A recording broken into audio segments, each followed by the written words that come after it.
Hey guys, welcome to today's lunch and learn session. I'm going to give everybody a couple minutes to get on here, and right now I should be along along with being on Zoom, and let me turn my speaker off here.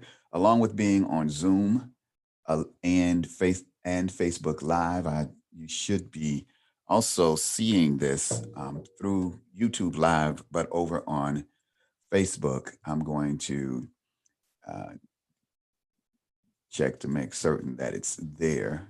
And um, well, as I said, I'm going to give you a couple more minutes to get on board.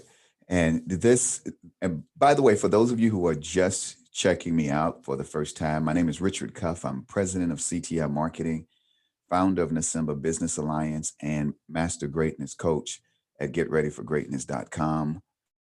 Um, the the live. You know what? Let me do this. I'm going to pause my screen here, and I think I can go back and let me find my live stream. And okay, there I am. So what we're going to do is to uh, once we I'm going to get started in another couple of minutes here, but I'll just give you a little bit of a background on myself. I'm president of CTI Marketing, founder of Nasimba Business Alliance, master greatness coach here at GetReadyForGreatness.com. These lunch and learn workshops, the sessions that I'm doing, and I've committed to doing them for the next 21 days, and then we'll continue after that. These all of the sessions are going to be, you'll be able to find them at the Get Ready for Greatness YouTube page, but also over at our Get Ready for Greatness Facebook page. If you haven't done so, please log on to getreadyforgreatness.com, set up your free coaching profile. That will begin to give you the information. You'll be able to get the information or any information on the coaches, the training that we're doing. You'll be able to see workshops as they are posted. Other coaches are coming onto the platform. We're working with some great coaches right now that are in the process of retooling their courses and their programs to fit more in line with what the Get Ready for Greatness platform is all about. Get Ready for Greatness and the coaching. Probably let me start out with who it's not for. If you are in the mindset that you are thinking about trying to get rich quick, make a big buck, make big bucks, 10x your income, increase your customers, get more of anything, this is probably not for you because this is not that kind of training. Uh, there are no guarantees, there are no sureties, there's no overnight success, uh, nothing here exciting. So, as the cops say, move on. There's nothing exciting. Yeah, there's nothing exciting here because the reality is that this type of training and this type of entrepreneurship coaching um, is about what develops over time in your mindset.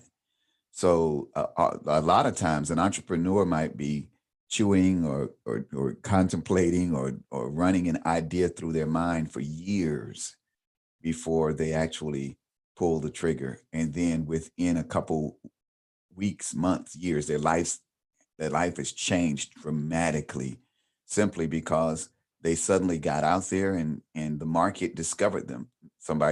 Nobody had seen them before. Chances are you've never seen me, you've never heard my voice, but I've been at this for over 30, 35 years. In fact, if I go back almost 40 years, I start running to my very early stages as a 22-year-old coming fresh out of the army. And I came back to Miami right after the May riots of 1980 and ran into a community that was literally still smoldering. And the the May riots of 1980 had knocked most of the inner city out, you know, and people were still trying to get their lives back together. And I came back to Miami wondering what the heck just happened.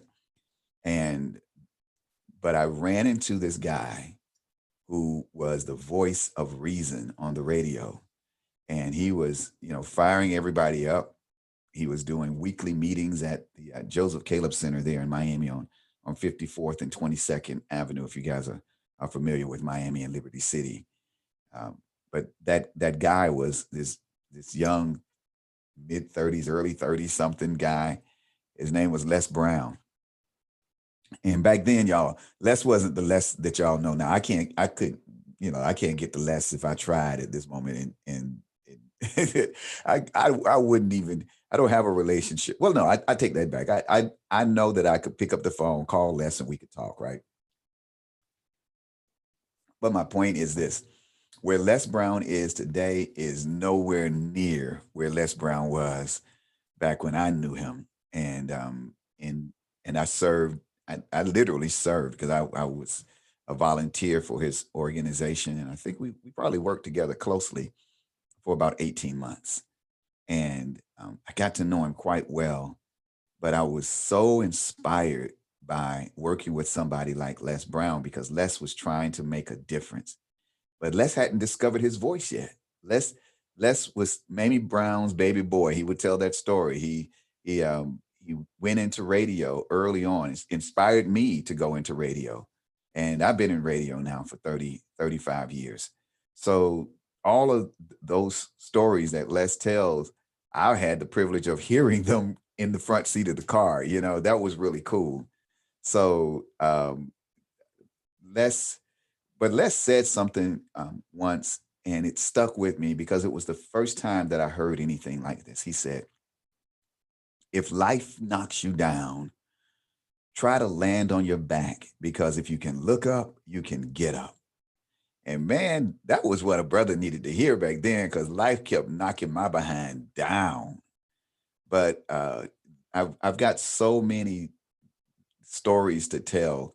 And by the way, guys, if you want to hear those stories, I sort of have more of an informal uh, live. I do a Facebook live in the morning. It's called my morning commute. So get over to my Facebook page at Richard Cuff and check out the morning commute. I'm gonna try to get it off the ground at 8 o'clock. I'm gonna say somewhere between 8 and 8:15 because my morning commute is literally 40 seconds. That's how long it takes for me to drive from my front door to the front door of my house to the front door of the office.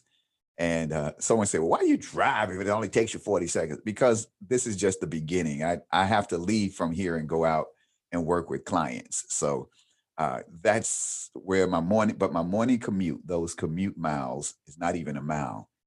And so with the coronavirus shutdown, I'm obviously not able to go out into the community and talk to clients as much as I used to on a daily basis. So all of my work has come to this digital format, the virtual world. And so just like everybody else, I'm doing my Zoom meetings and um, taking this to the next level.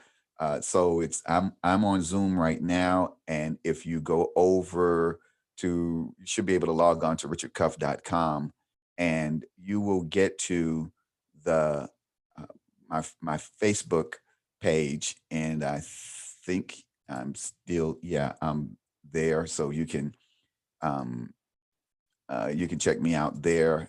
And then the Get Ready for Greatness Lunch and Learn workshop is there. And I'm gonna also share my video. So let me go here, share my screen with you so that you can see what I'm seeing.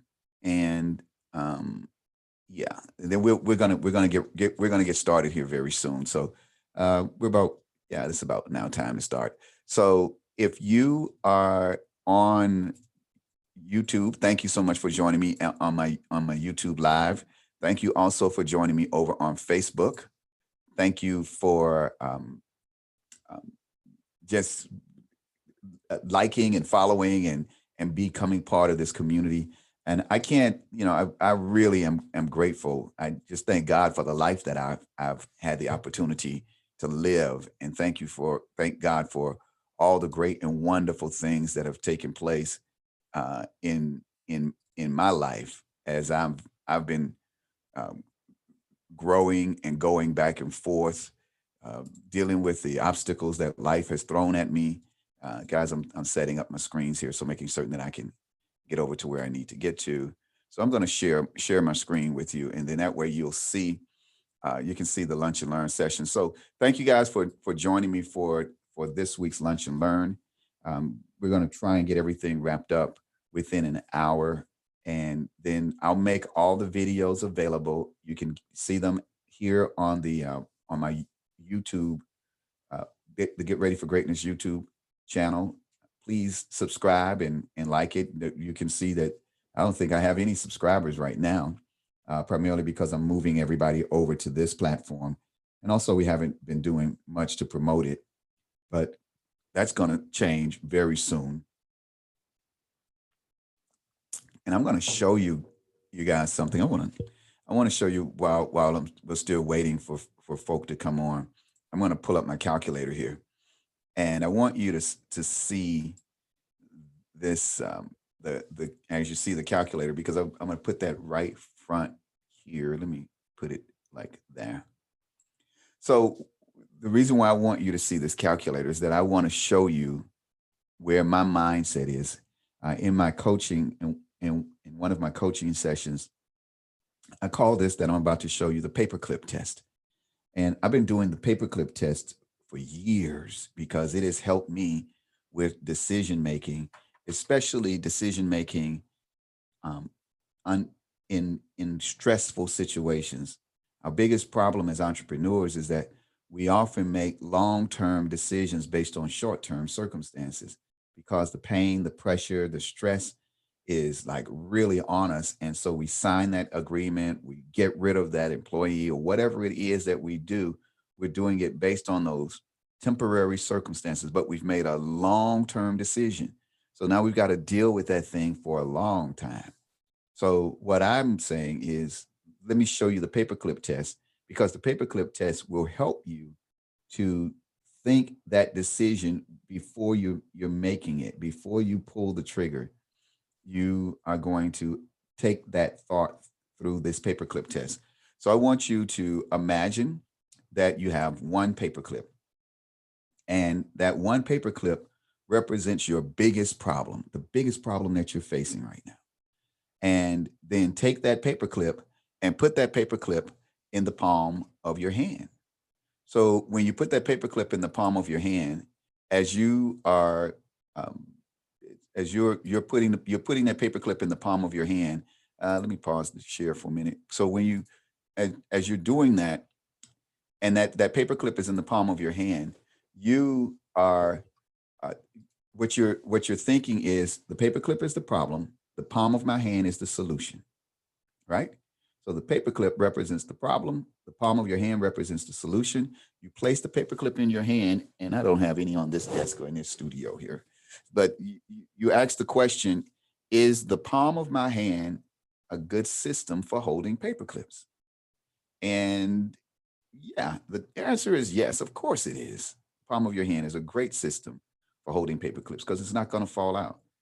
But tomorrow, let's double the paperclips. So we go 1 times 2. So tomorrow, there's 2 paperclips. On the second day, you now have 2 paperclips in your hand. Problem solved. You can still hold the paperclips in the palm of your hand. But on day 3, you now have 4 paperclips. Day 4, 8, day 5, day 6, 7, 8, 9, 10. On day 10, you have 512 paperclips. Is your hand a good system for holding paperclips? Maybe you can probably handle them, but you got some issues now. But let's go forward another 10 days. 1, 2, 3, 4, 5, 6, 7, 8, 9, 10. And that's day 20. And when we hit day 21, we're at 1,048,576 paperclips. And the next day they double to 2,097,000. But if we go all the way just 1 month to 30 days, we have 536,870,912 paper clips. And tomorrow they double to over 1 billion paper clips. Question: is the palm of your hand a good system for holding 1 billion paper clips? Of course, the answer is no. So, you know what? The palm of your hand failed the paperclip test. And therefore, the palm of your hand should not be considered as a good system for holding even one paperclip. See what you think is, well, it'll work for now because I just need something that works for right now. And I can't tell you the number of times that I've had clients come to me because they have a problem that they want to fix right now. And you know the story. If you fix it fast and cheap, they'll think that they can always get it fast and cheap. But fast and cheap doesn't mean that you're going to get it high quality. So I may have to sacrifice some quality. And I'll share this with you again before, and maybe this may be the only part that we do for the lunch and learn today. This may actually be the lesson today. But I'm going to share this with you. If you had three options that you can offer your customer the product fast, you could offer it cheap, or you could offer it high quality. Fast, cheap, and high quality. So, by the way, guys, I'm doing these sessions with my Zen tea. I don't have the box here, but the Publix here in Jacksonville, while everybody was getting toilet paper and all that stuff, I'm over there on the aisle 4 getting my Zen tea because this stuff is cool. It's really calming. So um, I'm just gonna chill out with my Zen tea. Okay. So let's go back there. You got three things. You're delivering to your customers this service. You can do it um, fast. They can get it cheap or high quality, right? Fast, cheap, or high quality. Usually your business focuses on one of those areas. And what I'm going to do is bring up that page, in fact, so that we can talk about the traditional business model. So we're going to focus on that fast, cheap, and high quality. You're the business owner. We talked yesterday about the PS and the PS factor. The PS factor is your level of conscious awareness of your natural God given ability to attract a successful outcome in any given situation. So, what you're doing now is you are consciously aware that you are providing the service to your customer. So, now what lane are you traveling in? Are you a company that specializes in providing it fast? Are you a company that specializes in providing it cheap?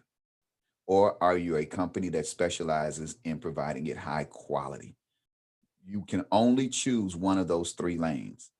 Now, you get a secondary because the secondary comes along with it.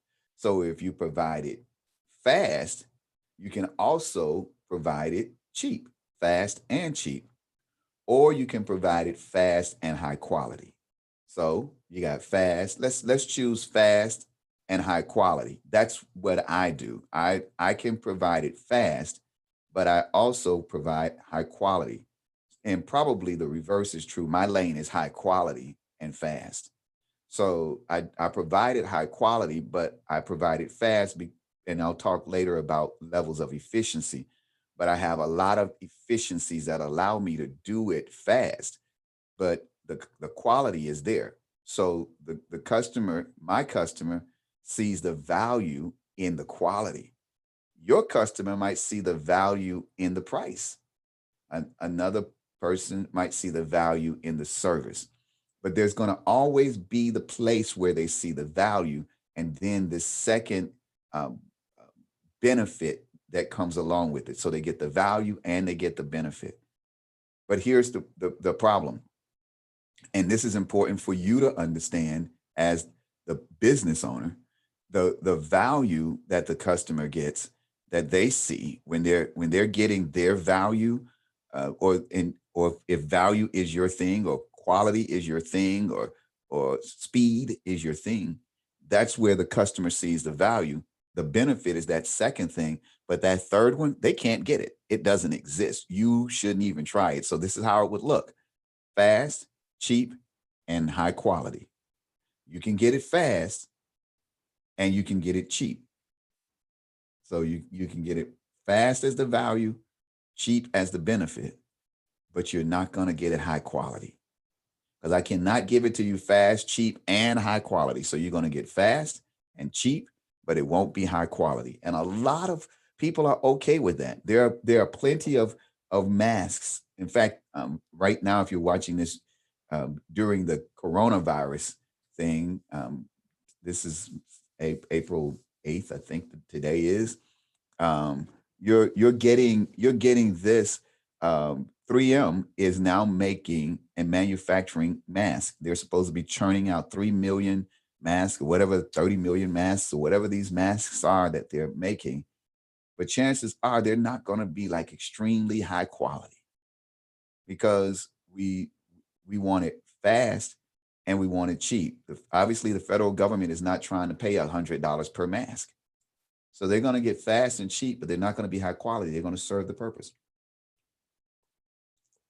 And if you apply that throughout, you'll see if you want it high quality, you can get it high quality and fast, but it's not going to be cheap. Or you can get it fast and high quality. It's not going to be cheap. See, depending on where it is. So whichever those three, you take those three, you focus on one, and the other one comes along as a benefit, and the third one is left off the table. So think about that when you're serving your customers. So let's talk a little bit more about customer service and the cost of what I call code B. We'll focus on that today. The cost of doing everyday business. There's a cost for you to provide your service, and most employees, most customers don't understand it because they're not thinking business. They don't understand that there's a cost for payroll. That even for me to pay my employees $15 an hour, there's still an additional cost to that $15.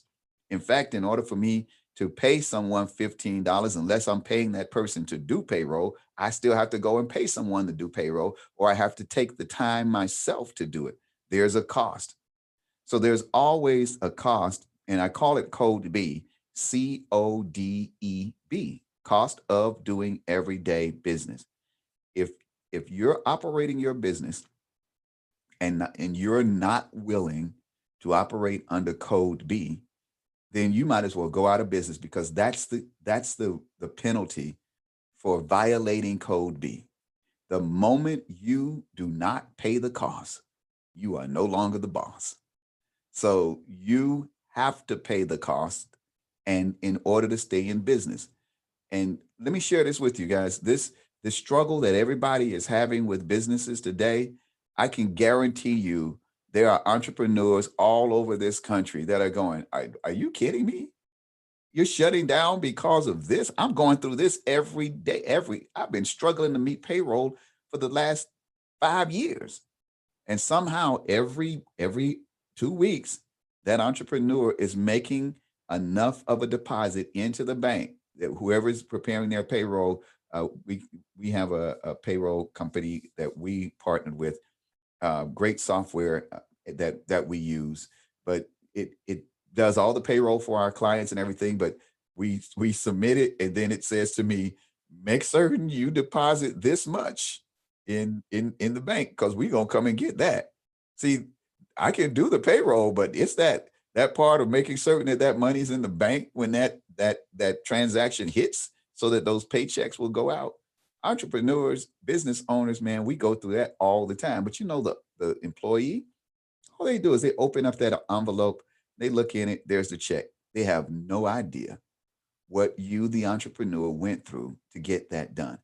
And so when I'm talking about understanding the basics of business ownership, that's the basics. That's not glamorous, guys. That's, in fact, it's not anything that's going to help you 10x your business. This information, you'll watch this thing and you probably go like, man, that dude like really made me not want to start a business. Great. That's exactly what I'm hoping it would do.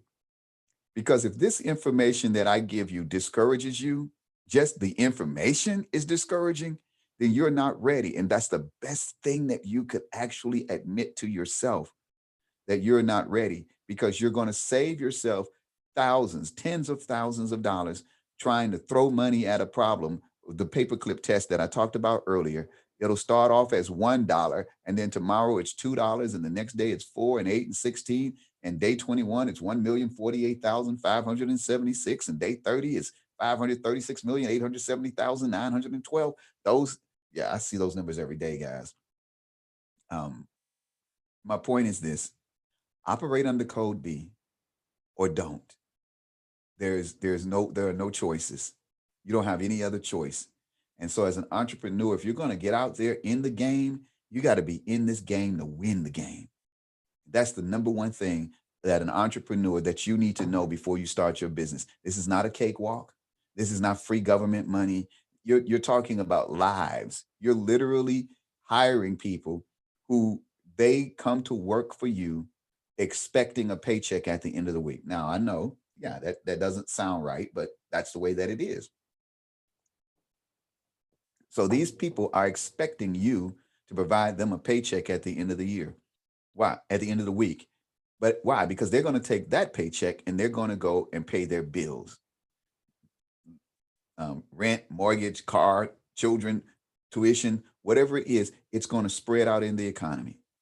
And then those companies are going to take that money and use it for something to provide services and build up and grow and create jobs. And look at that. All of it spreads out. It's this wonderful part of the community. But then you decide that you don't want to do your part, or the going gets tough. And as soon as it gets tough, you're pulling up your stakes, the tent stakes, and pulling up your net, and you're going out of business, and you're saying, that's it, I can't take it no more. And then all those people who have come to depend on you, all those people who are feeding their families because of you, they're suddenly out of work.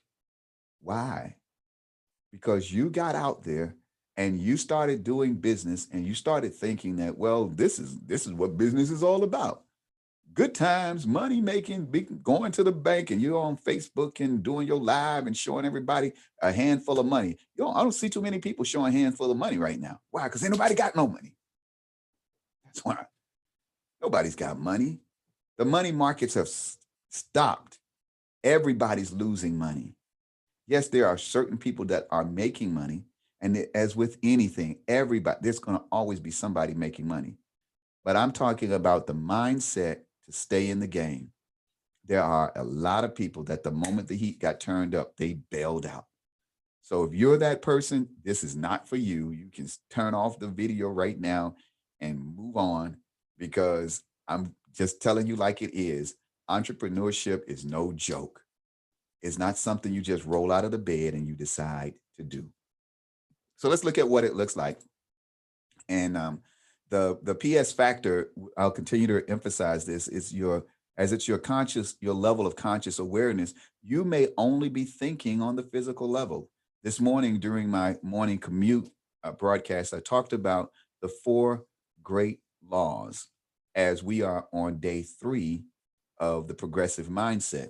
And I'll get into that in the next section, the next segment here, but you can see how they tie in together. The PS factor, the P represents your physical, mechanical kind of processes, and the S represents the spiritual stuff, the things that you got to totally disconnect. What I say is get rid of the clock, the checkbook, the calendar, the map. Those things you have to get rid of. And once you get rid of those things, you can now allow your spiritual self, your entrepreneur. In fact, entrepreneurship is a spirit. It's not, it's a mindset. It's not a set of actions. It's actually a mindset that you have. And so once that entrepreneurial spirit kicks in, then the entrepreneurial spirit literally takes over. I think of probably the greatest thing, that the example that I give is that of a harbor master. Here in Jacksonville, Florida, we have lots of marinas, and we got the port, and so there are a lot of communities that people are living on the river, and so there's hundreds of boats and all of that. But every one of these marinas and harbors, they have what's called a harbor master. And the harbor master is this guy who knows everything about that area, that river. He's the one that knows that, Jim got drunk three years ago, and he crashed his boat into this other boat, and the two boats sank and turned upside down right over there on the shore. And nope, the community just has never paid the money, the tens of thousands of dollars to remove them. So what he knows is that any boat that drove over on that side would run into them. So he knows how to avoid that. So when these big tankers and cruise ships come from halfway around the world and come into this port, they don't know that Jim got drunk and destroyed a boat and it sank over there. So if they came driving their ships along that way, they could easily run into that area. Well, the harbor master knows the dangers. So the harbor master uh, drives out his little boat and gets on the big boat and takes over the controls. Even though the captain of the ship is there, the captain lets the controls go and hands it over to the harbor master, and the harbor master drives the ship. Now, most people think that because you have the label on you at you're the big dog, that you have to be the one out front because, especially in politics, politicians say, "Oh, sir, you need to get out front. You need to look leadership." My daughter, my daughter came up with this word, and I love this word. She said, "Dad, my classmates like to pick me to do stuff whenever the group leader, and she plays violin, so whenever the section leader isn't there, she says she's always the one that they would pick. When she was in high school, she was always the one that they would pick when the leader didn't show up because she was the most leadershipy. Yeah. Yeah, and see, she's got enough leadership traits that she could get thrown out front because she's leadershipy.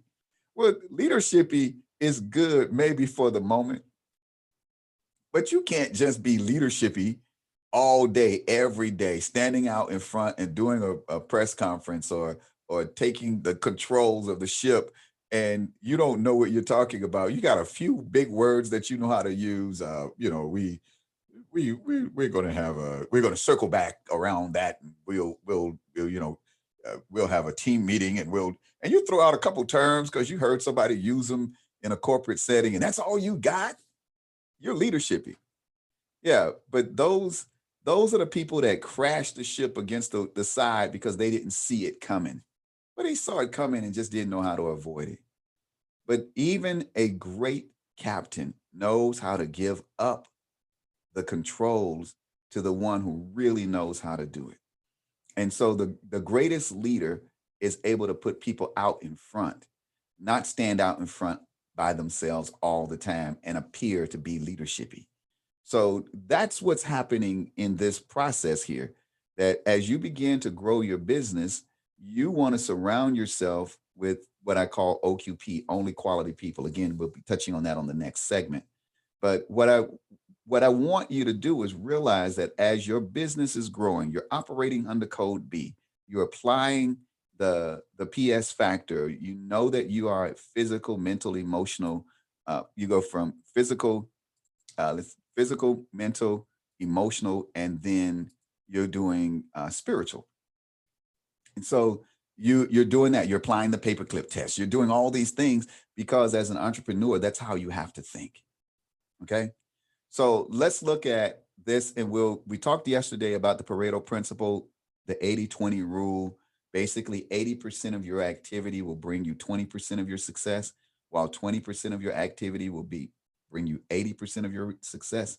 So in business, when you're an entrepreneur, 80% of your focus is on your product or service, and only 20% of your focus is on marketing, accounting, and customer service. But because the product and service account for only 20%, I mean, the product and service counts for 80% of your focus, it's only responsible for 20% of your success or failure. So why does the business fail? They fail because of their lack of their focus over on marketing, accounting, and customer service. Those are the things that are really going to make you successful. on a daily basis, I'm printing out balance sheets, income statements, cash flow statements.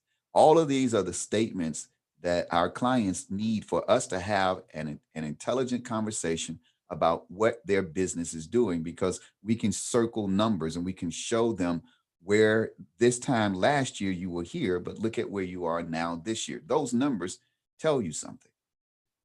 They're not just out sweeping the floor or hammering the nails or cutting the lawn, and that's all that they're doing. They have to come and have this conversation.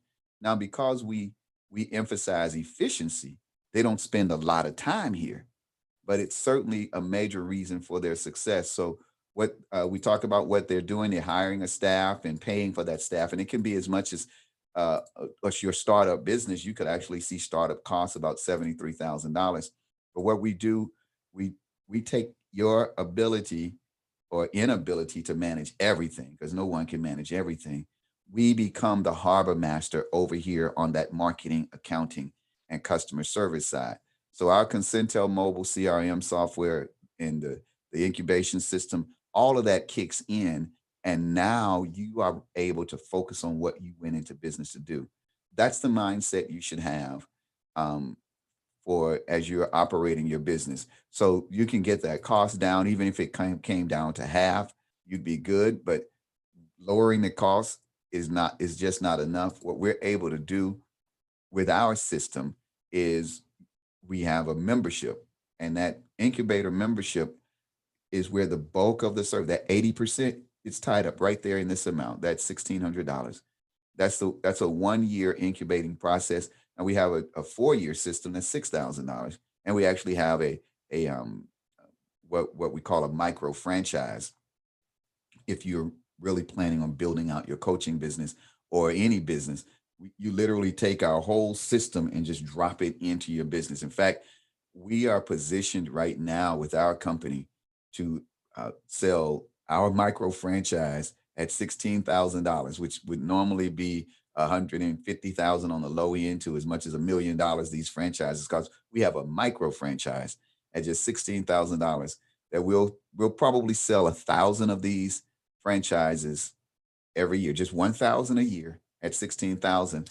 That's a pretty good income for me. I'm going into my retirement. I'm not trying to do a whole lot, but I feel like if once we take the micro franchises and drop them into this person's business, they don't have to go and try to reinvent the whole system again. Where this is now the greatest time for a lot of businesses to remake themselves.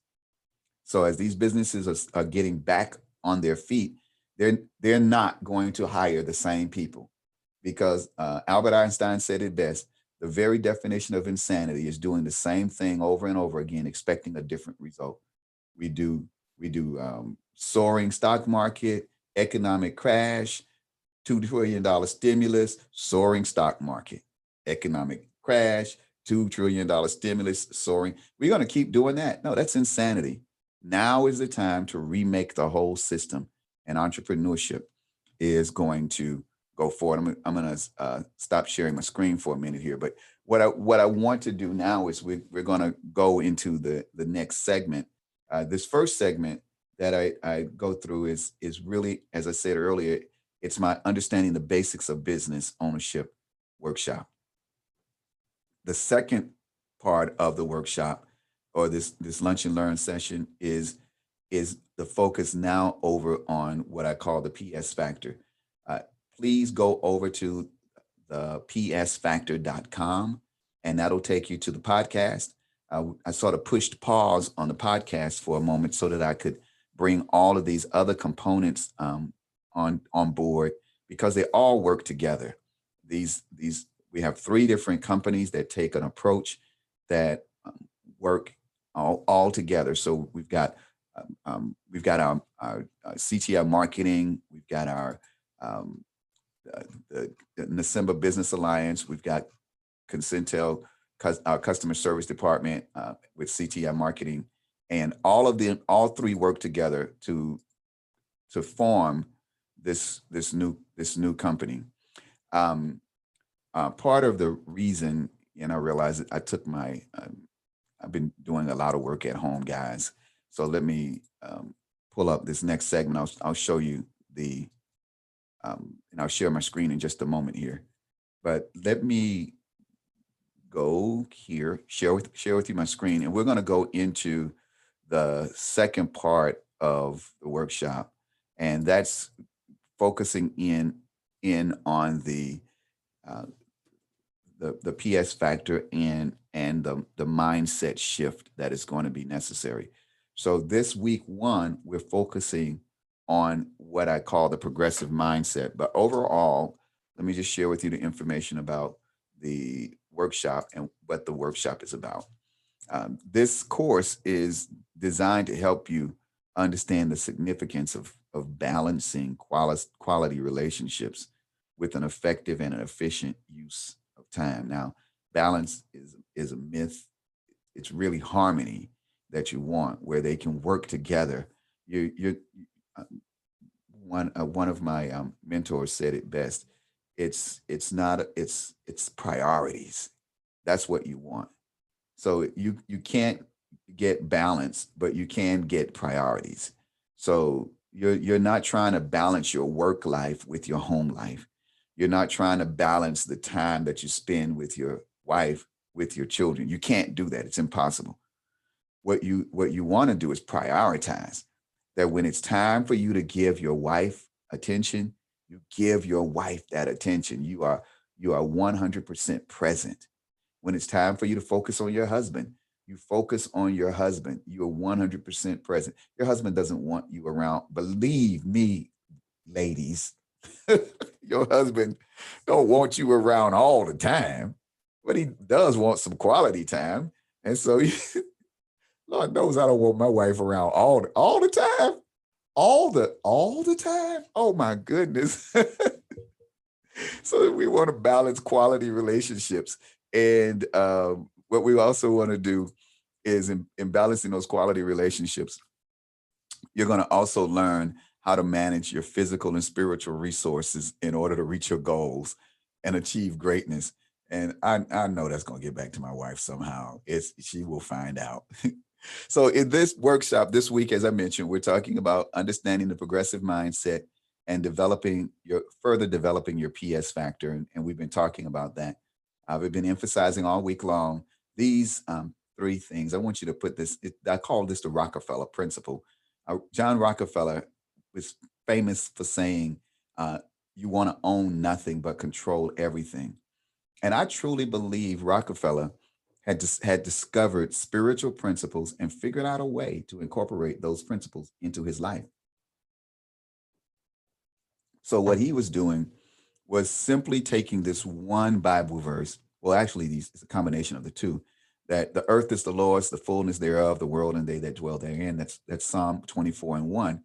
And then and then this one, and God blessed them, and God said to them, "Be fruitful and multiply and replenish the earth, subdue it, have dominion over the fish, the sea, over the fowl of the air, and every living thing that moveth upon the earth."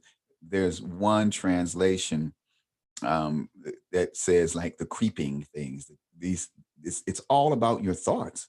These are different levels, layers of thoughts vibrating at different levels. Doesn't matter. You want to have control over all of those with the understanding, though, that you don't own anything. So you own nothing, but you control everything. And so on the surface, it sounds like Rockefeller is just a OG. He's just straight up gangster, right? Uh, and he just wants to control everything. And a lot of people misread that. And so you put a lot of images onto wealthy people that are just not true. And if you understood wealth and understood wealthy people, and maybe even if you were one, and when you become one, you'll see that your mindset will change. Lord knows, I remember when my mindset started changing. My wife and I were driving across the Danes Point Bridge here in Jacksonville. It's a beautiful bridge. It's like a structure that looks like it doesn't belong in this place. Jacksonville has its feel and a vibe to it. But when you're driving across the Dames Point Bridge, it's like that's one place that you go, who thought of this thing? This is like beautiful. It's unlike any part of Jacksonville. And we're driving across that Dames Point Bridge, my wife and I. And this was back in the days of George Bush and the war on terror, and gas prices were approaching $5 a gallon. And I was like hot mad. I'm paying more in taxes and I'm paying more in gas. And I was like, I'm ready. I'm a straight up Republican now, right? I'm ready to like change. I'm going to go over to the dark side. And my wife said, you need to stop complaining about gas and you need to look at potash. And like, I'm like, what? We're talking about gas prices and taxes. What potash got to do with anything? And she broke it down. And my wife works in the financial realm, so all of her licenses, Series 6 stock market stuff, all that. That's what she does all day long. So her mindset thinks a little bit differently than mine. And so she's like, well, when gas prices go up, people start looking for alternatives, and or alternatives that were unreasonable before. So biofuel that was like $3.50 a gallon was quite expensive compared to gasoline when gas was $1.85. So nobody was looking at biofuel because biofuel was $2 more per gallon. But now that gasoline is approaching $4.85 a gallon, possibly, biofuel looks very attractive. So people are now getting into biofuel. I'm like, okay, you got my interest. And then she said, um, but the farmers know that, they got to stop planting soybeans and start planting corn because corn is the number one thing that they use for biofuel. But the field itself has to get ready for corn. So they got to do something to the field to make it ready. They got to fertilize more and they got to do more prep. And that means a lot more fertilizer is used. I'm like, okay, so now we're slipping over toward fertilizer. So the companies that make fertilizer, they're selling more fertilizer. And because they're selling more fertilizer, they are now that selling that fertilizer. Those companies are are now going more into as they're selling that fertilizer. Those companies are going more into the field of getting more material, more raw material. And so in getting more raw material, selling that fertilizer, they need more material to make the fertilizer. And potash is one of those materials. I'm like, all that. And I said, oh my God. So she says, as gasoline prices go up, so does the value of the shares of stock, of the shares of potash. And I said, oh my God, then we need to own some potash. And she says, we already do.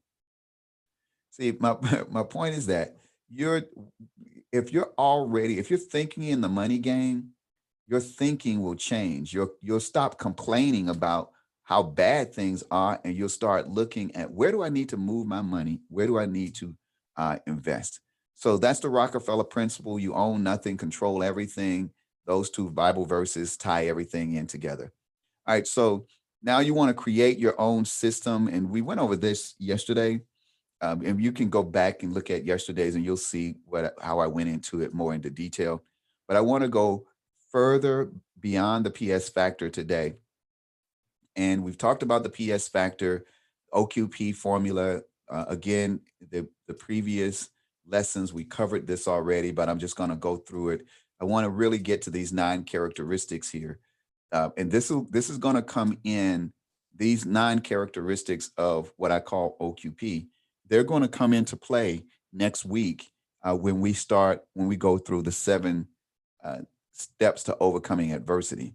And we're going to come back to this OQP.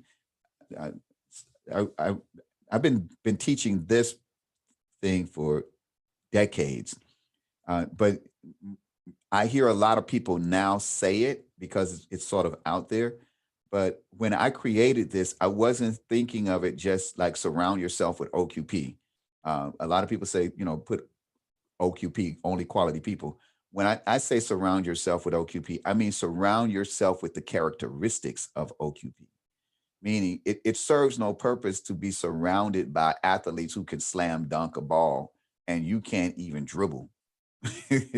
Surrounding yourself with great people is not going to guarantee your success. Now, it will allow you to fake it until you make it. But I always say this, don't do that. Because if you fake it till you make it, when you finally make it, you will still be a fake. Okay. So it's not about surrounding yourself with OQP just to have OQP around you. It's to surround yourself with OQP so that you can recognize OQP within yourself, or in this case, you're going to recognize the areas where you are lacking. And these characteristics are so powerful, so strong that you can find someone that has just one out of nine, and on a good day, you'll attach yourself to that person because you're thinking they're the greatest person ever. So you go, oh, they fear God. Oh my God, he's a God fearing man. That's a God fearing woman. That's the kind of woman I want in my life. But they don't have any of the other characteristics. And you don't find that out until adversity comes and squeezes them. And you find out that they don't have anything in them at all. None of these traits: fear God, love the truth, hate covetousness, dependable, loyal, capable, positive mental attitude, willing to go the extra mile in faith. Now, those first three are biblical from Exodus 18. That deals more with the higher mind, the higher vibrations. And then the the other six are from Napoleon Hill. Napoleon Hill has some wonderful teachings, and he has one, I think this is like 17 different characteristics. But those were the six that jumped out at me, and I grabbed those, and I knew that those were the ones that I wanted to attach because the dependable, loyal, and capable work with more physical characteristics. And then the positive mental attitude, willing to go the extra mile in faith, those are mental, emotional. So you can see the again the PS factor tying in with your physical, mental, emotional, and spiritual. These nine characteristics show up through all stages of your life, and they sort of blend everything together. Okay, so ERRI, eliminate redundancy, remove inefficiency. I was sharing with you earlier when we were talking on the business side that businesses are going to come together again. The economy is going to come back strong, but it's going to come back strong by eliminating the inefficiencies and the redundancies. The what are we the the people that are going to work right now are the essentials, right? So when you eliminate the redundancy, remove the inefficiency, you are left with only the essentials, and the essentials are what you're going to go forward with. Now, it sounds quite negative if you think about, well, our economy has been destroyed. The only thing we can now do is just stand in line and get our essentials, and that's food, clothes, and shelter. Well, then what do you need beyond that? What do you need beyond food, clothes, and shelter? Oh, I need some major profit. I need to make money. I need to get a return on my. Who told you you need that? You don't need that. Now, it's nice to have it, but you don't need it. I guarantee you, anybody that's plugged up to one of those respirators going through COVID-19 right now, ask any one of them that's gasping for air right now, do they really need $100,000 poured on top of them? Take $100,000 in cash and pour it on top. They'll say, I don't need that. I need some oxygen right now. See, that's the essentials. So the way you're going to get to focusing on the essentials is spend quality time with OQP, thinking about meaning. Put some quality time into thinking about OQP, not just surrounding yourself with people who are quality and have those nine characteristics, but make time management as important as money management. Budget your time and bundle your time consuming tasks. Separate work from leisure. Don't be afraid to delegate authority, accountability, and responsibility. Let me share with you those three. Think of those three: authority, accountability, and responsibility like three different children with three different personalities. Authority was like my daughter. When my daughter was 18 months to 22 months old, uh, we would carry her, and then of course people, oh, she's so cute, and look at it. Anybody that I would hand, if I handed my daughter over to anybody, she would immediately reach out to that person and would embrace them. If I physically handed my daughter to someone, But if my daughter was just playing anywhere and somebody walked up there and said, "Come here, little girl," my daughter would like, "Stranger danger, stranger danger." Why? Because she was like authority. Authority is what you have to hand over to someone. But when you hand it over to someone, you take your hands off and know that authority knows what to do. Authority is going to accomplish what authority is supposed to accomplish. So when you give someone authority, give them authority completely. Don't keep calling up on them and go, "Hey, how's my child?" You're micromanaging authority. You can't do that. Either you give them the authority or you remove the authority. You can't complain about how they're misusing the authority after you gave it to them. So you either give them the authority fully and they can destroy you and your business as long as they got the authority to do it, or you remove the authority from them entirely. And until you do that, you're going to have nightmares if you've given the wrong person authority. The second one is accountability. Now, most people think accountability is expecting the person that you gave authority to accept blame. No, that's not how it works. The person who you gave the authority only cares about the authority. You ask the person that you just gave the authority to run your entire company, and then they run it into the ground. And now you ask them, "Do you accept the blame?" They're going to go, "No, I don't accept the blame because I'm not the one to be held accountable." So you don't hold me accountable, then don't expect me to be blamed. What is accountability? Accountability is to give me the resources I need to be successful based on the authority that you've given me.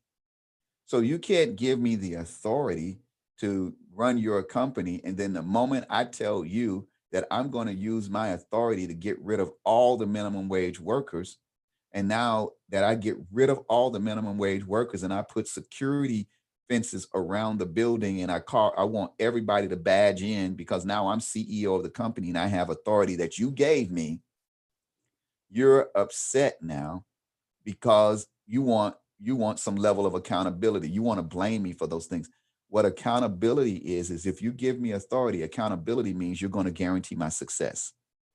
See how that works? So if you give me the authority, now accountability says if you see me falling backwards, you're going to hold me up. But why would you give me accountability and then tell me you don't want me to put in an alarm system? You don't want me to get rid of the employees. You should have never given me the authority if you didn't want me to do it. That's how those children work. So accountability was like my son. I could tell my son, "Look, man," my son was accountable between my wife and me. He'd run back and forth between the two. I take my son, like, "Don't tell mom we got ice cream." Man, the moment we walk in the house, "Mom, guess what dad and I did? We went to get some ice cream," because that's accountability. He wants to make certain that accountability makes certain that we're always on the same page. So, what you're telling me you're trying to accomplish based on the authority you have, I am going to hold you accountable, giving you the resources to make it happen. So, don't put me as president of the company. And then when I start doing the presidential thing and I start holding meetings and I start, sitting behind my desk but I'm screwing everything up, then you're not holding me accountable. Remember, while I have authority, I do what I can do with that authority. If you don't want me to have authority, then take authority away from me because it's absolute. Then responsibility is this. Responsibility is the one who get that child that you can never let out of your hand. So when that CEO runs your company over the cliff, when your president of your company is destroying your whole dream, you still are the one responsible for it. Responsibility will always be on you. Accountability will always be between the two. And the authority will always be absolute, where you can hand it off to someone. So, guys, that's what I wanted to talk about today as it relates to the business side. Let me click on through this. We'll come back to some other things later on, but I'm just going to get through these so I can get to the progressive mindset theory. The progressive mindset theory is it's focusing on the fact that your mentality developed either through your biological, your genealogical, or your environmental influences, it will progressively determine your mindset. So that means as you experience one thing, you think this thing. Now, there's a part of you in the beginning of your life that's hardwired. You're going to always be that way. I'm hardwired a certain way. Certain people learn to write when they between 3 and 5 years old with their left hand. Well, guess what? For the rest of their lives, they're going to be left-handed, and they're going to find it difficult to change to the right hand because their brain is literally wired to write with the left hand. Um, I have extremely quick reflexes that I have no control over. I wish I could.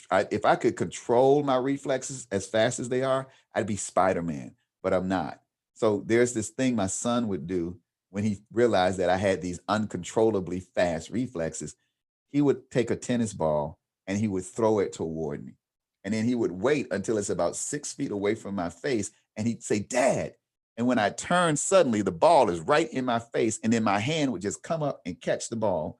And next thing you know, I got a tennis ball in my hand and I'm yelling at him because I'm telling him to stop doing that. One of these days, my reflexes are not going to work. But since you found out I got these crazy reflexes, you keep testing them out. And yes, it works. And I don't control it, but stop doing that.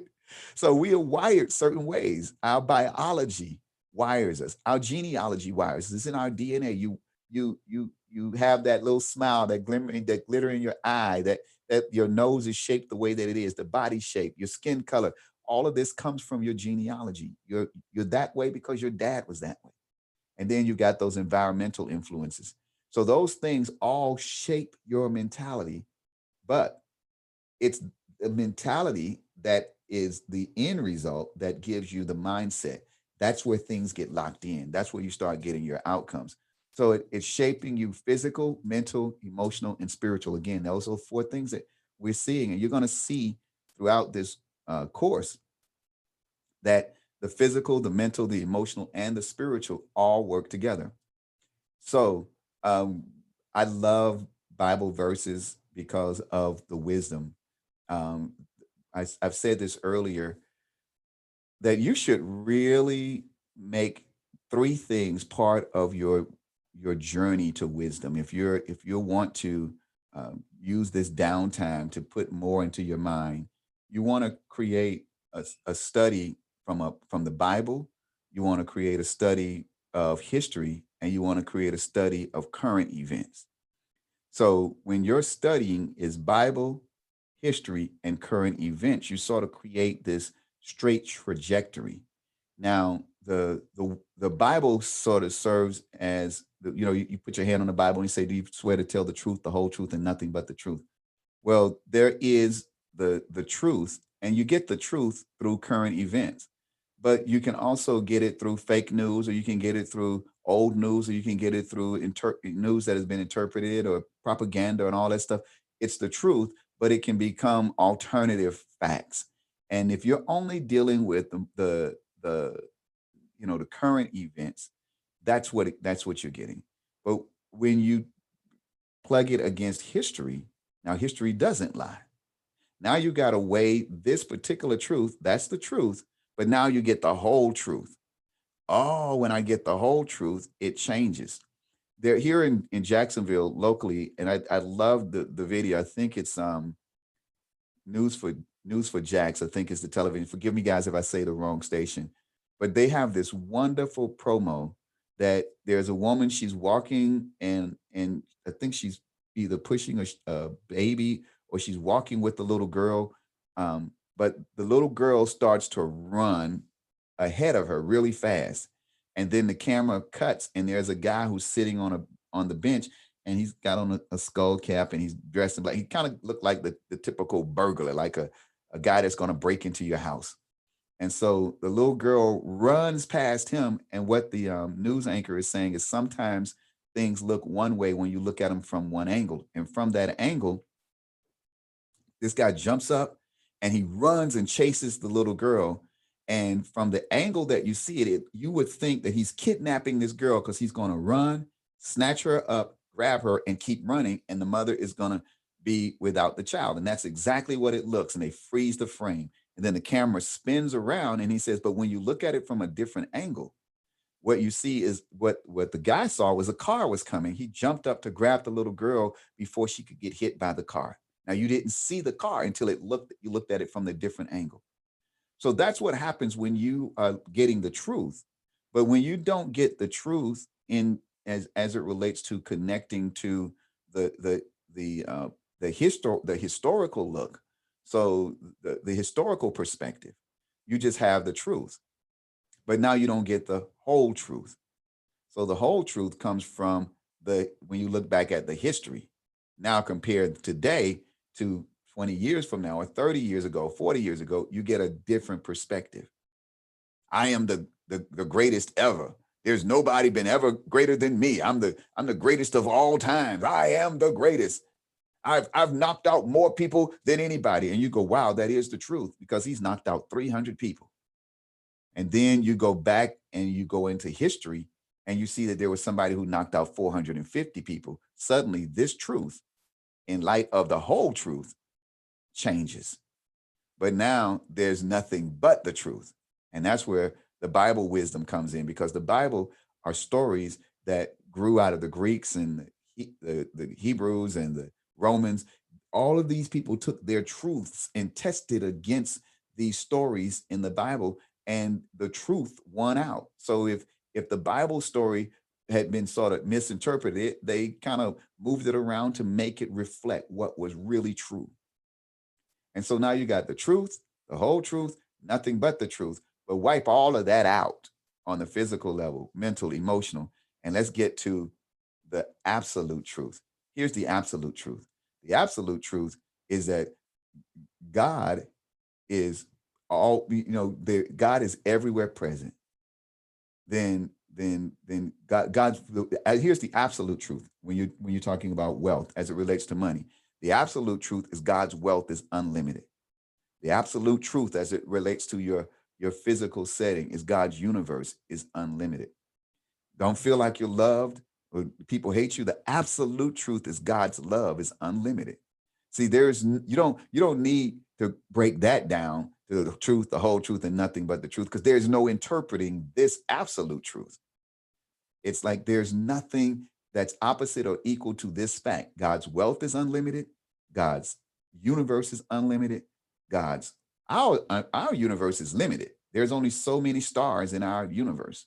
Now there's a whole bunch of them, but there's still a finite number. So our universe is limited, but God's universe is unlimited. God's wealth is unlimited. God's love is unlimited. And then God himself is unlimited in his power, his presence, and his knowledge. So when you know the absolute truth and you attach the absolute truth to nothing but the truth, to the whole truth, and to the truth, you now know the truth that makes you free. So the fear of the Lord is the beginning of wisdom, and the knowledge of the Holy One is understanding. So that's what I'm saying. If you want to get the truth, begin with the truth and the one who is the truth. So now that you know this truth, let me show you how this is, and I'm going to give you this mindset. And then officially, I said I'd wrap up in an hour, and we've been at it now for about an hour. I think I started about officially started about an hour ago. But on day one, we were talking about the caveman mentality. And the caveman is that part of you that lives in that little bubble. A lot of us are in that cave. We only listen to one news station, whether it's right wing or left wing or chicken wing, it doesn't matter. We only listen to that one. Um, my first job was at a gospel radio station in Miami, WMBM. I grew up with WMBM because originally it wasn't a gospel station, and then when FM became popular, all the AM stations were abandoned, and then they went to either gospel music or talk. Well, WMBM changed over to gospel music, and that was my first job in radio. But in there are people who were listening to WMBM from the moment it went gospel. I mean, their radio, the knob on their radio was broken. You could plug the radio in, and the only station that's gonna play was WMBM gospel because that's all they listened to. It was if it ain't Jesus, I'm not listening. Now they're listening like they're still doing it. I think WMBM it may have changed hands, but this gospel music was it. But it was owned a Christian gospel music station was owned by a Jewish guy that didn't listen to the station. He was Jewish. And the sales team was run by a Catholic guy. And when I came to work with that, I was like, my head, and most of the people who were on the sales staff was heathens. Didn't care about Jesus. But the listeners of this station, you couldn't tell them that God himself wasn't running the station. They didn't see any of that stuff in the background because they were in their cave, totally oblivious to all the stuff that's going on the outside. And what happens when you're in a cave? You develop that fearful mindset. Well, when you come out of that cave, as I talked about yesterday, you have that slave mentality. And the slave mentality comes out now recognizing that there's a lot of work to be done. You're borrowing money. The Bible says the borrower is slave to the lender. So that slave mentality, you get angry. The slave is always angry. But is it because the slave in you is a slave? No, it's because fear and anger are the two emotions that are very basic emotions. Eventually you'll get to acceptance, but you got to get through a process. And that process takes you now through what we're talking about today, the farmer mentality. The farmer mentality is it will take you to that place to where now you have no chains on you. This is pretty much where the entrepreneur comes in. If I don't kill it, I don't eat. I'll go hunt. I'll plant what I need to plant. I'll get what I need to get. I'm going to do it. But the farmer is working really, really hard. And then that farmer develops that honorary mindset. And that honorary mindset is while I'm on my way to work, somebody cuts me off in traffic, I'm road rage like crazy. That lets you know that you have that farmer mentality. But how does the farmer feel when the going is good? He's sitting on his porch and he's waving at you. Hey neighbor, how you doing? And then comes the flood, or then come the locust, or then comes something to mess up the crop. And the moment that gets messed up, the farmer mentality flips. He becomes ornery. Next thing you know, he wants to get that particular politician out of office, or he wants to. Everybody is the problem. The locust is the problem. The flood is the problem. The farmer has all these problems now because his only thing that he knows to do is plant a seed. But see, Mr. Farmer, you've been planting seeds the whole time. Your whole environment is based on the seeds that you have been planting. Now that you're beginning to get a harvest, and now that those things are beginning to come out of you, you, Mr. Farmer, are responsible for them. Yes, guys, look around the universe, look around the world that we're living in. And I know that you say, oh, Richard, I don't think that way. No, you don't. But as a collective, we all are becoming united in our thought. The we're going to get to this point of a oneness, but it's not going to be the kind of oneness through a digital currency or through somebody, poisoning the water or giving you a disease, all making you a robot. That's not what's going to happen. What's happening is that we are beginning to vibrate at a different level. We're beginning to become conscious of it. And okay, so maybe there's some nefarious scheme out there that they figure they've got to create the towers that's fast enough to ultimately read our minds. But no, you're never going to be able to read the mind of God. You're never going to be able to um, upset or short circuit the plan that God has for my life. And I'm not going to be able to short circuit the plan that God has for your life. But if you don't know the plan, if you are stuck in the caveman mentality, stuck in the slave mentality, stuck in the farmer mentality, your mindset is fearful, angry, and ornery.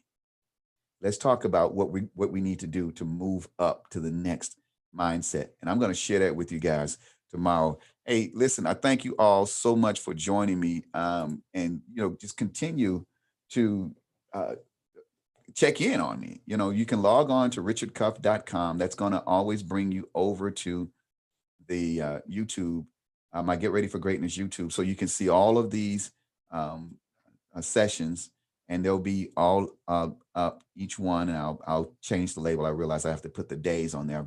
I just have been putting them up, but I'm going to make certain to distinguish them so that you'll be able to know which one is day 1, 2, and 3.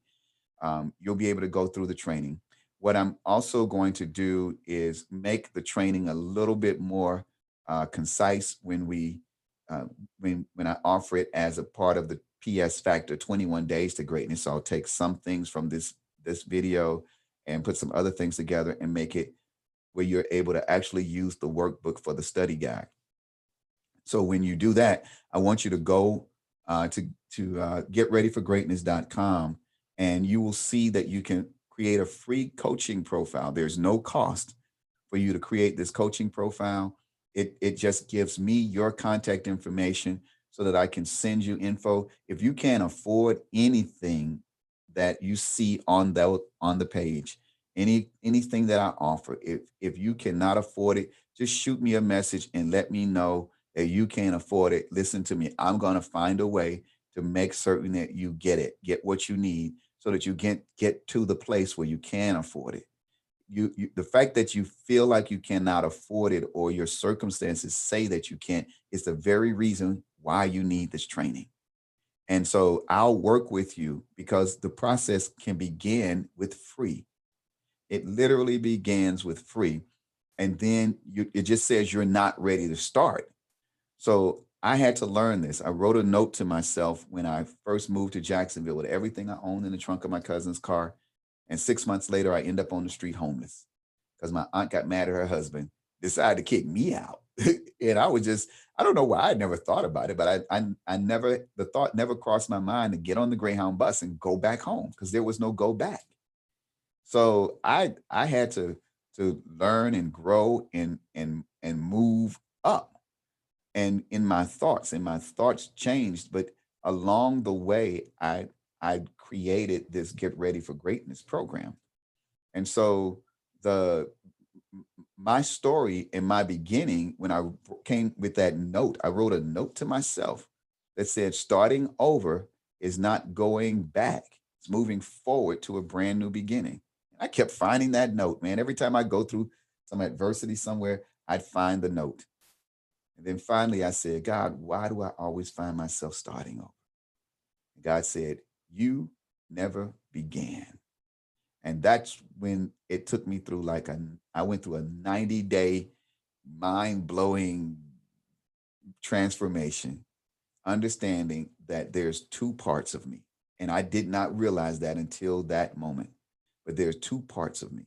There's the spiritual part of me and there's the physical part of me. Now, I grew up hearing it. Yes, it preached to me, all those other things. I grew up in church and understanding that there is a spirit up there but it was always up there in the by and by somewhere.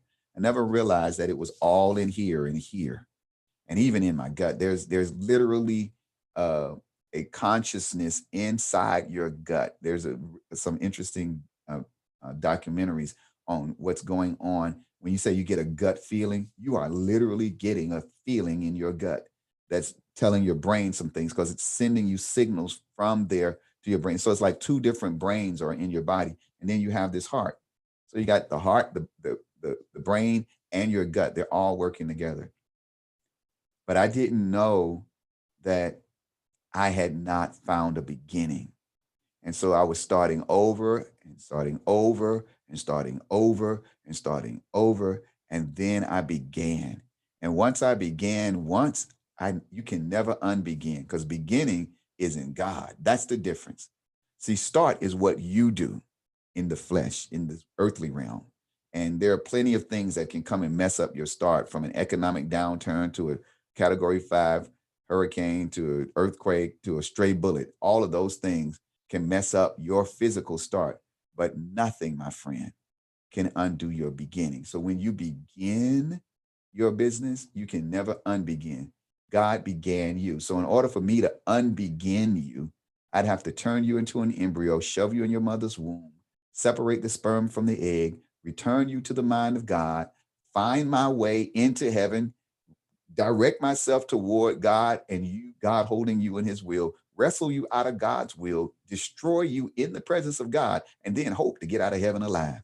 Let me tell you what, I ain't that bad. Nobody is that bad. Nobody can undo your beginning. And what you have to realize is that because that beginning is in a moment of existence, it's even beyond time. In fact, time could not exist until that beginning took place. So the moment your beginning happened, then the timeline begins. You don't get a timeline without a beginning. But God said, I am the beginning and I am the end. So now that I know that I have a beginning and I have an end, the only thing that's missing is my start. So I've been saying this. If you begin now, you can always wait before you start. And guess what? You can begin for free. But if you wait until you start, wait until you get enough money, wait until the economic downturn is over, wait. If you wait before you start, you will never begin. Again, if you begin now, you can always wait before you start. But if you wait before you start, you will never begin.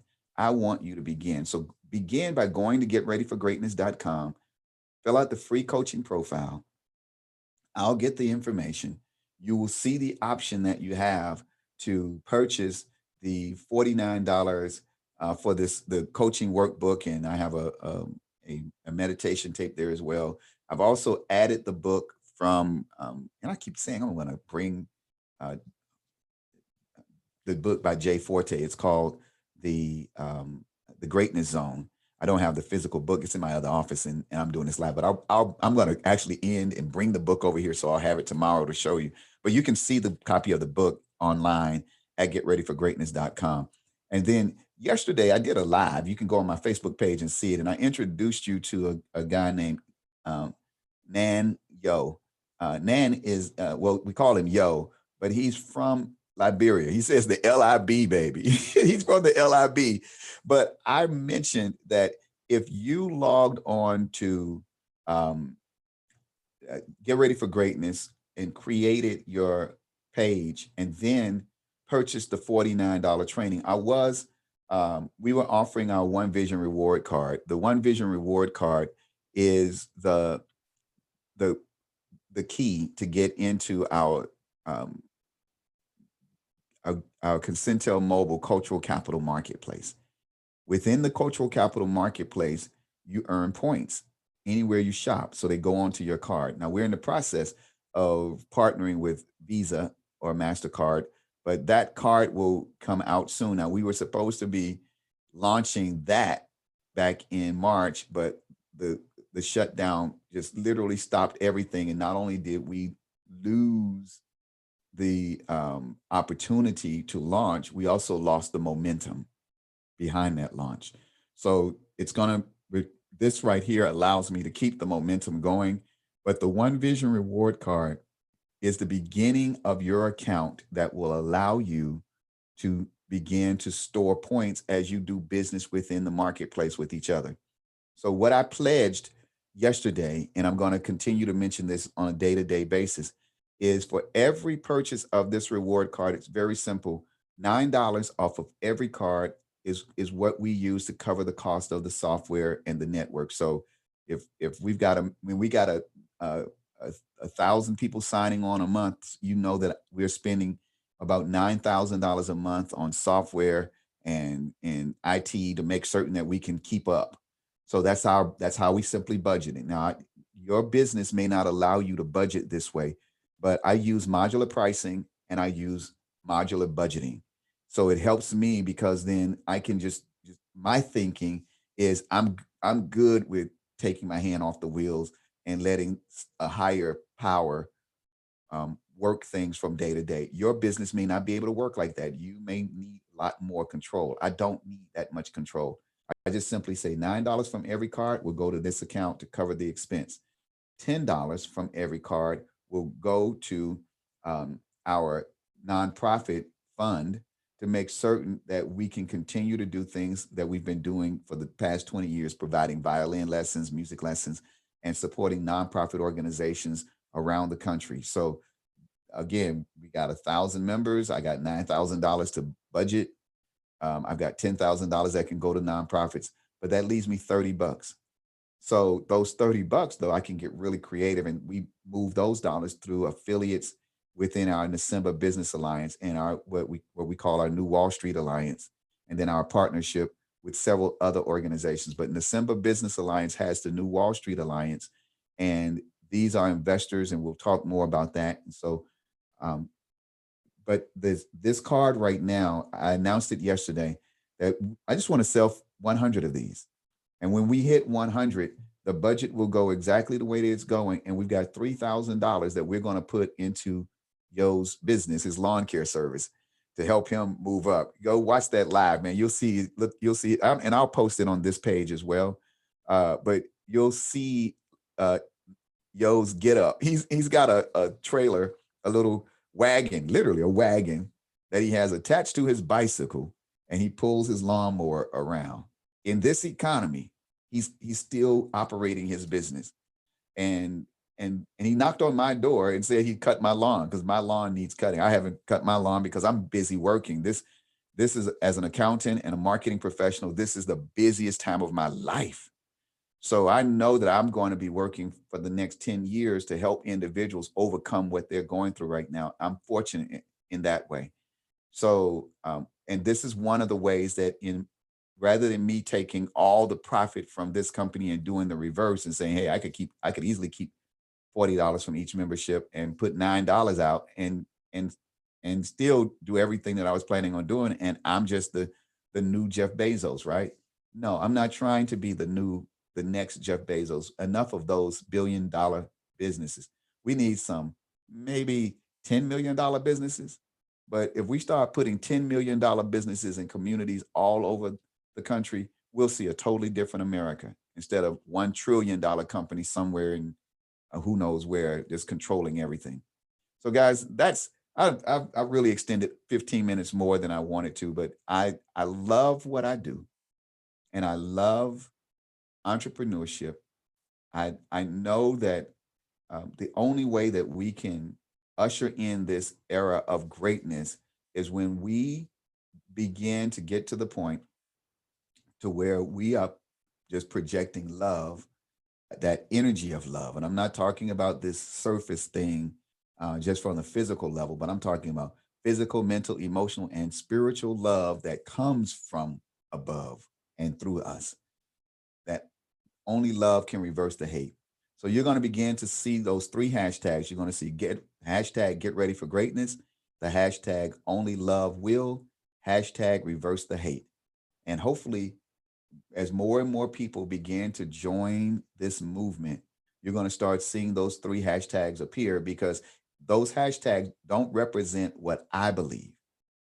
You're not committed to me. I don't want your commitment. I want you to be committed to yourself and committed to your greatness. So, guys, that's really what this is all about. This is how we're going to be doing this every day. And I'm looking forward to what's to come. So, until tomorrow's Lunch and Learn, uh, you guys stay safe, love somebody, and take care.